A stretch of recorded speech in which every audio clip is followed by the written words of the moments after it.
Here's a quote: "In price, there is knowledge, and in volume, there is truth." And so what you can see when I draw this arrow is when the price went too high in this range, there is a decline in volume. You see how the volume dried out? That means that trade was not able to be facilitated in this upper level, and therefore the price is rejected and it reverts back to an area where trade can take place. We want to follow the volume because the volume is going to dictate ultimately, not maybe not right now, but ultimately the volume is going to dictate the directionality of any security. And so what ends up happening is right after this arrow, we begin to fall. You see this decline? And we knew that was probably coming because... Hey everyone, I hope that you are well. I wanted to take a brief second just to invite you to our new website, profitmarket.com. The goal of the website is simple. We want to offer high quality, affordable education to traders everywhere. We're doing it for $10 a month, which is a fraction of what pretty much anything else on the internet costs. And I think it's pretty good. But if you want access, you can get 7 days free just to check it out. There's more videos of me over there talking and letting you know what we're up to and what the purpose of the site is. And so that's where we have been. That's why we haven't been posting on the main channel. It's what we've been up to. So if you're interested, go over to profitmarket.com and check it out and enjoy this video. All right, buckle up for this one. We are going to get into volume now. This is going to be a little bit more complex, but we are going to continue our conversation on the elements of a marketplace as we try to further define what a market is and what the fundamentals are that drive market activity.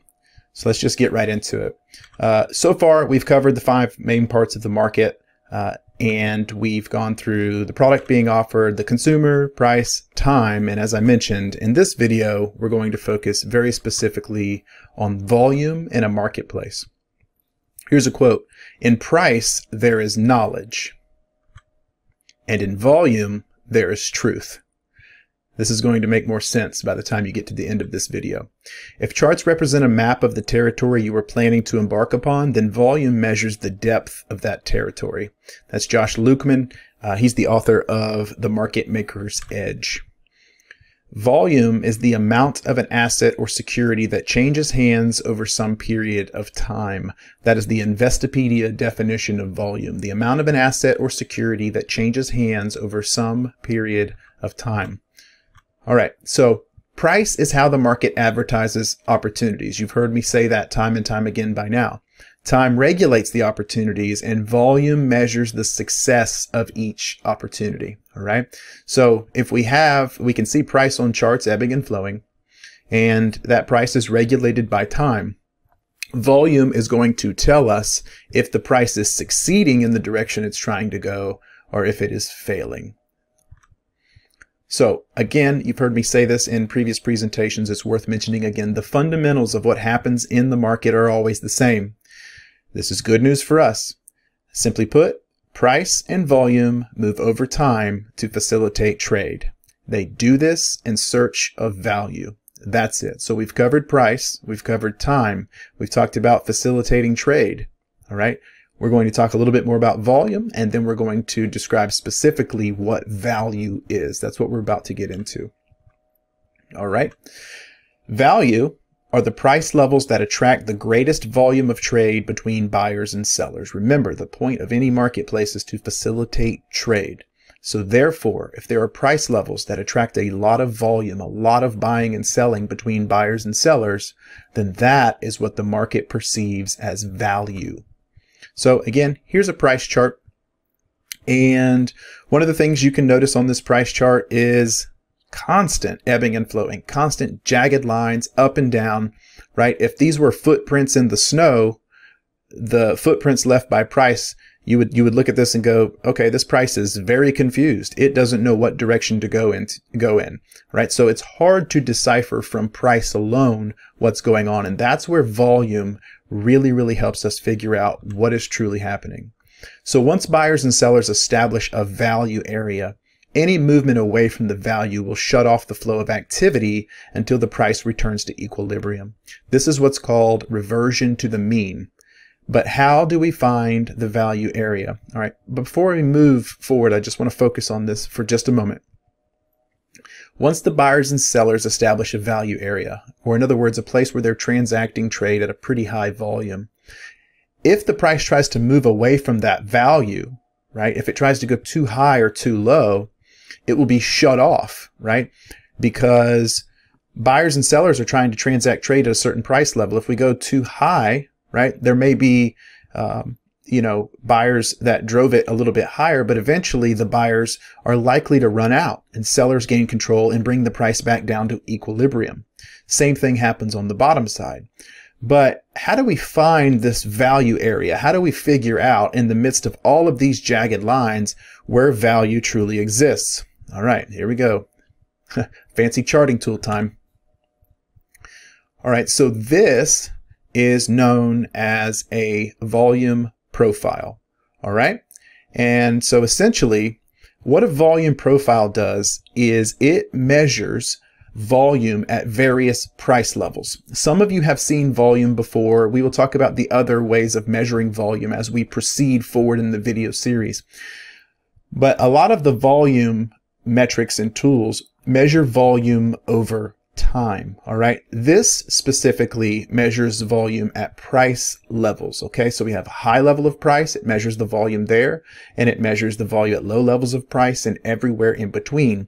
What this does is rather than tell us how much trading took place or how much exchange between buyers and sellers took place over time, like a traditional volume indicator does, this volume profile shows us how many transactions took place over a certain price level. So as there are various levels of price, we're able to measure the amounts of volume.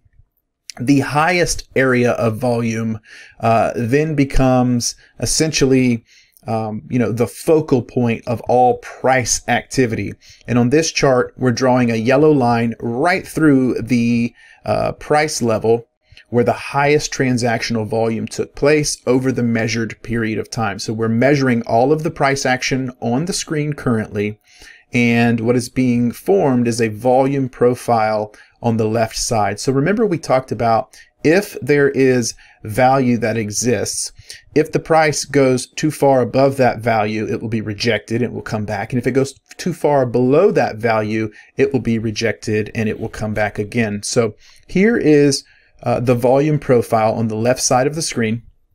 The green is the volume of buying that's taking place, and the red is the volume of selling that's taking place at a specific price level. This price level is $471. See how the yellow line looks like a laser beam? Well, a yellow laser beam that goes all the way to $471. All right, that is the essentially the average price of trade, the highest volume price level of trade over this measured period of time. And so these areas here, these volume areas, show how much volume took place at these price levels, 469.50, 470, and everywhere in between. And so what you can see when I draw this arrow is when the price went too high in this range, there is a decline in volume. You see how the volume dried out?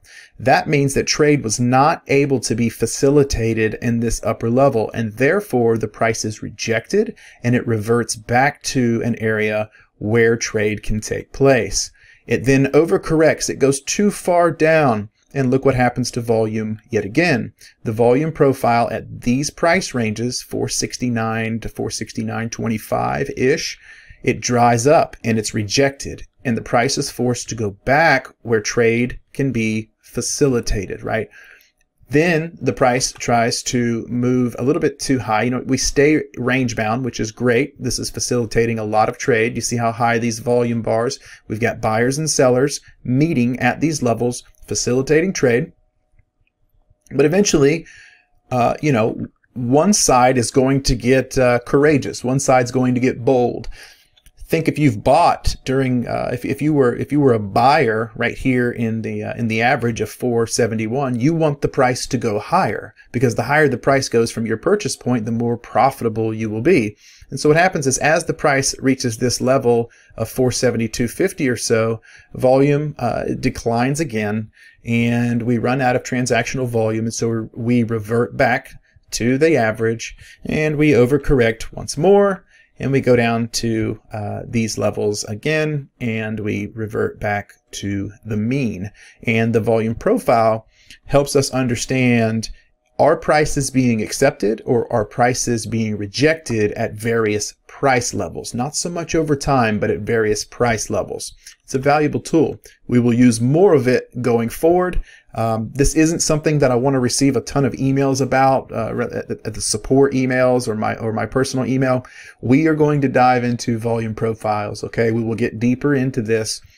This isn't a magic tool. This isn't something that is the key to everyone's success. It's just one part of the equation, and this tool specifically helps us measure the fundamentals that we're talking about thus far. Okay. So the value area, if we're talking about how to measure value within the volume profile, is the part of the profile that contains 70% of the volume for the measured period of time. Now, you can draw volume profiles over any level of price action. Remember, there's all these different time horizons that exist within the market. And so depending on what your time horizon is, you can draw the volume profile and measure different lengths of time. All right. But when you measure that length of time, it's going to give you a profile at the varying price levels that exist within that time. And 70% of that volume is going to be focused in a specific range. And that range is what the market considers to be value. All right. That is the range where the most volume is taking place. And so here, what we've done is you can see that there is an area of the volume profile that is brighter. You see the bright red and bright green, and then it gets dull, right? It's almost like a shadow of red and a shadow of green. Everything that is bright is the 70%. So this constitutes 70% of the volume in this bright area. Everything outside of the bright area is the remaining 30% of volume that exists over this period of time. And so really what's happening is, as long as the price is staying within the value area, it's fine to ebb and flow and go back and forth. It's when it tries to break out of the value area, we're trying to see, okay, if we break out of the value area, is there enough volume to sustain trade at a different level in the market? And as volume dries up, we end up seeing reversals back to the value area. And it's something that we will see over and over again. These arrows are just showing you, again, these are the edges of the value area. And you can see this going back and forward, back and forward. You see these edges actually serve as support and resistance. You can see this is kind of like the bottom of the channel, top of the channel here. All right, so traders trade in high volumes at value, right? That's why it's considered value. However, if either party, the buyers or sellers, perceives an advantage, they'll attempt to move the price away from value in order to increase their personal profit. So think about it. If you bought at value, you want the price to go far above value so that you can maximize your profit. And if you were a short seller or a put buyer or something like that, where you would make money if the price goes down and you bought at value, you would want the price to go far below value to maximize your profits. And it's always this tug of war that exists between buyers and sellers. All right. So these moves away from value did not work as volume diminished and reversion to the average took place. So we've already talked about these attempts to move away from value that are present on this chart. They're rejected. You can see that volume diminishes and almost entirely goes away on the more extreme oscillations of price. So again, other times, so again, I'm going, this is a different chart, but let me just show you this real quick. So if you measure from here, see where the cursor is, the price here to here, all right? All I'm going to do in the next chart is I'm going to show you what happened after this, all right? So in the previous chart, we were measuring from here to here, and now we've included this data. This is additional information. So other times we may find that movement away from value, either higher or lower, starts to attract more volume rather than losing volume. And this forces traders to rethink their ideas of current market value and can lead to breakouts in the direction of the controlling party, either the buyer or the seller. So what happened was we were in this range, right? We stayed in this value area up top. And we were rejected and we fell back down. We were rejected, we went back up. We were rejected, fell back down. We went back here. And then eventually enough sellers accumulated here that seller volume picked up and drove the price outside of the value area. And once it did, another layer of value was established down here. Now, it's not yet quite as significant as the value level up here, but that's just because the duration is not quite as long. Remember, the longer the time spent in a value area, the stronger or the more volume that's going to be reported here. And so since this is kind of a narrow area, we haven't had time for the volume to really accumulate, but trade is being transacted right down here. And so again, this is our value area, and we break out of the value area. Remember, I keep talking about these areas of price being accepted, price being rejected, and then balance. And in previous slides from previous videos, you saw me draw the yellow rectangles where price begins to consolidate and trade is taking place. Those are the value areas that are eventually broken down. Breakouts come right after the value area, and then we establish a new value area. And so the market is constantly moving from value area to value area to value area. All right, so this is just a quick illustration showing that we can draw if we want to just measure this period of time, we can actually determine where the value area is within this small price range right here. So the value area where 70% of the transactions are taking place within this measurement period, again, just within this box, is from here to here. All right. And that, when we measure the value area of all of the price action that we see on the screen, you can see that that also agrees. See, we have this decline in volume at these price levels. The volume picks up here, right? So we would expect that trade is being transacted right in here. And so we've moved from this average area of 471, and now we're trading just a little above 468. That's a duplicate slide. Apologies for that. So there is another tool that I can introduce to help with using volume with your trading. Again, we'll use this tool more in the future. This isn't something magical. This is just one tool. It's one piece of the puzzle. But when we talk about volume, most of the indicators that we use in technical analysis don't take volume into account, right? They are based strictly off of price and price over time. And there's an old adage on Wall Street: volume precedes price. So remember, we talked about trying to be innovators. We talked about trying to get a jump on the majority, because once the majority realizes that something's happening, it's over, right? So one of the ways that we can get a little bit of an edge is coming up in the following slides. So we will revisit volume in detail later in the video series once we get to the more technical aspects of trading. There's a whole lot more to come. I'm excited about that. But again, we'll just pause on that for a second. Most of the indicators we will use are centered primarily around price movement. However, one in particular considers price and volume, and it does so over time. So the standard indicators use price and time. This one uses price, volume, and time. All right, so let's briefly visit that indicator now, and then we can come back to it again later once we're focused more on charting. So we're going to move from these market fundamentals into market psychology. We're going to build the framework that we need before we look at charts, right? Charts are important. Technical analysis is important, but it's only part of that equation. Your market understanding multiplied by your mindset in addition to your strategy. The charts come in with the strategy. So let's make sure that we have the right frame and reference points first, all right? But I do know that charts are fun. Charts are great. So we're going to get into a little bit of technical analysis here, but we'll keep it limited. So this is an intro to accumulation and distribution. For anyone that's been following me from the start or for any period of time, you've seen occasionally I'll have this accumulation distribution line on my charts. And I know that some of you have asked, how do you use that? What are you using that for? It'll only be on the charts periodically. And it's something that I've taken an interest to for a while. And this is the reason, right? Because it brings volume into account. So the accumulation distribution line is a volume-based indicator that was created to measure the strength of buying and selling pressure. So the indicator can be used to both confirm trends and to predict trend reversals. It confirms trends and predicts trend reversals. So remember, price alone is just an advertisement. It ranges up and down in an effort to find where the buyers and sellers are best matched.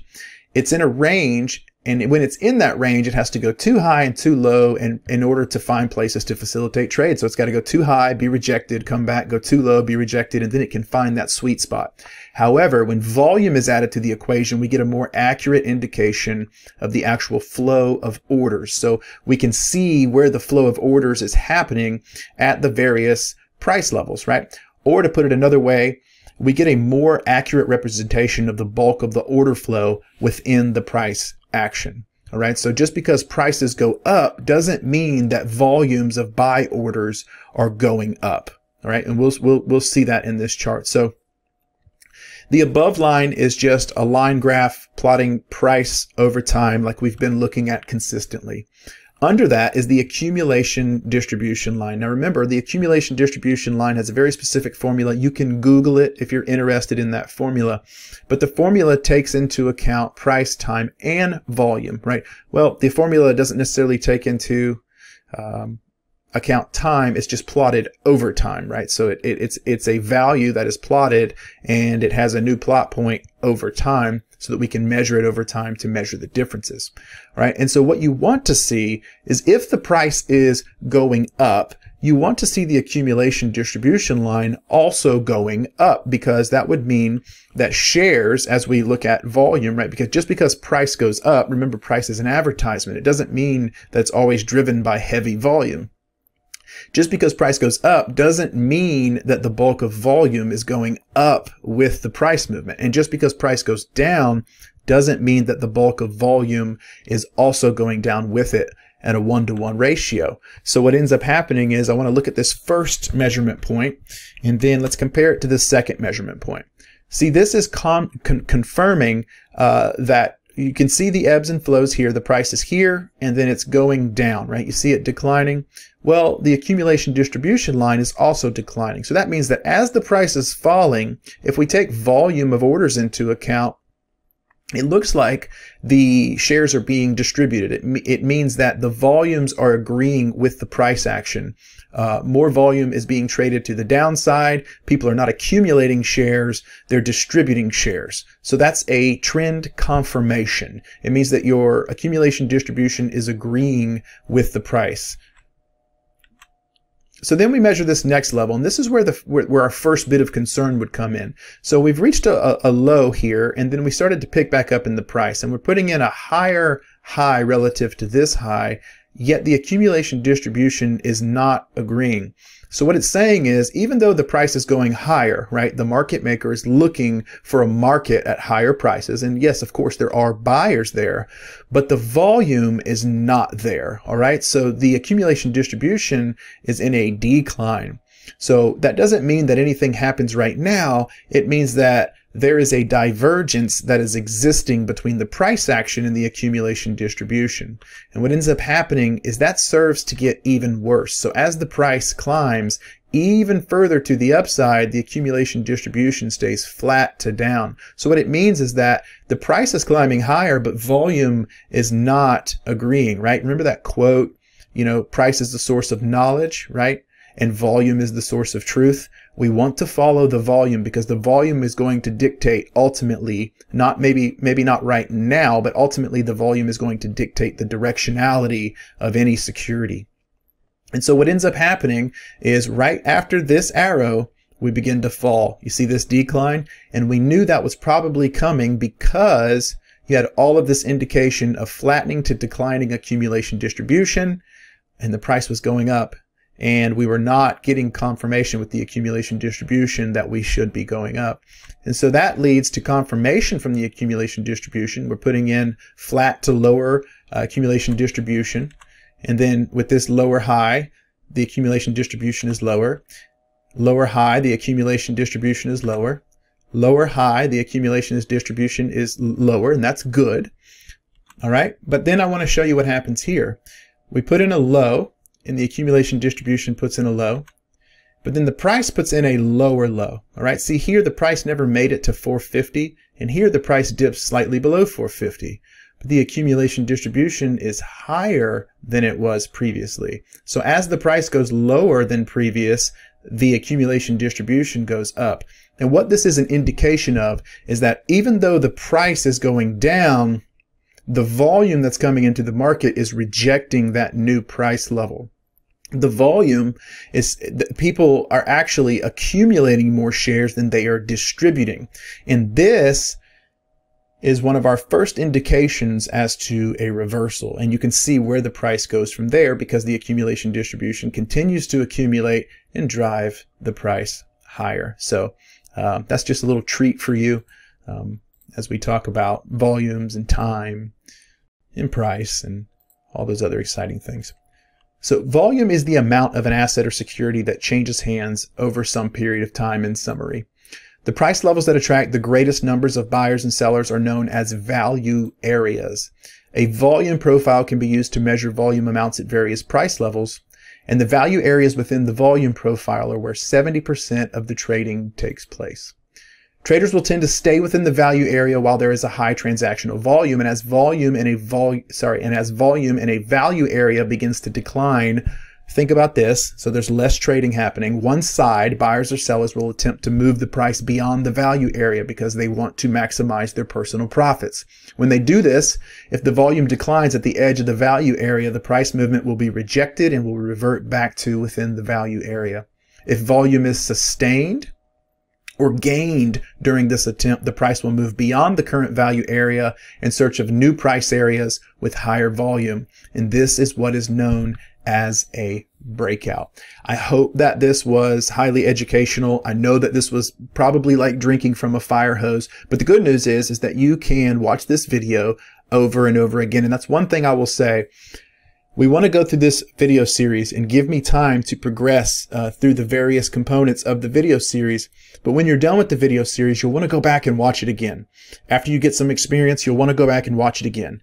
Implement some of it in the market, watch it again, because you're going to hear new things, see new things. That's one of the things that I've heard from members consistently, people who are a part of the community, is that they heard me the first time, they thought they understood, they got pieces of it, they interacted with the market, they came back, they interacted with the content once again, and now all of a sudden things were different. There was a deeper level of understanding that existed.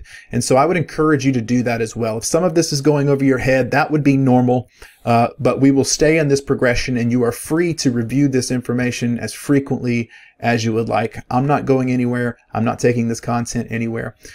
Next, we're going to move on from market fundamentals, and we're going to start to visit the mindset. We're going to look at trading psychology.